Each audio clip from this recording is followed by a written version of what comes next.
ज़ात पंजी तूं जहिड़ी बि सॾाहीं ॿोली भली तूं कहिड़ी बि ॻाल्हाईं।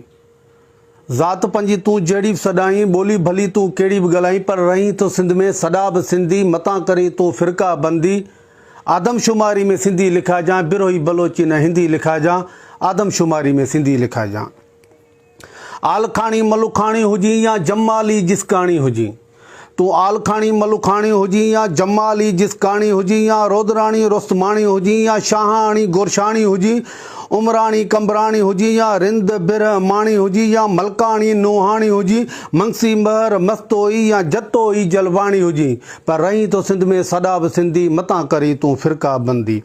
बुगियो हुजी या विगियो हुजी, या सियाल सोलंगी सेलरो, या जोखियो तूं झतियाल हुजी, लाशारी या लिगारी, या ज़ोर हुजी तूं ज़रदारी, चांडियो हुजी या चनो हुजी, या कुली कलोड़ो कच्छी हुजी, या मरी मला माछी हुजी, अब्बासी या अबड़ो हुजी, या खावड़ खोड़ो खास केली, या खुश्क खोखर खोसो खंड हुजी, या भुट्टो भट्टी भंड हुजी, या लाखिर लाखो लुंड हुजी, पर रहीं तो सिंध में सदा बि सिंधी।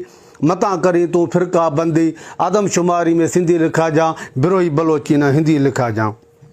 या भुट्टो भट्टी भंड हुजी, जूणे जो या जोयो हुजी, मंगणे चो मंगणहार हुजी, या पोहर तूं पहिहार हुजी, कुंभर कोरी कोरे चो, या कांधड़ो को लाची हुजी, सुखियो हुजी ॾुखियो हुजी, उञो हुजी बुखियो हुजी, हाल हुजी माज़ी हुजी, हुर हुजी गाज़ी हुजी, पीर हुजी काज़ी हुजी, रंज हुजी या राज़ी हुजी, पर रहीं तो सिंध में सदा बि सिंधी। मतां करी तूं फ़िरका बंदी, आदमशुमारी में सिंधी लिखाइजांइ। बिरोही बलोची न हिंदी लिखाइजांइ, आदमशुमारी में सिंधी लिखाइजांइ। ग़रीबनि जो यार जमाली गफ़ार, जीए सिंध।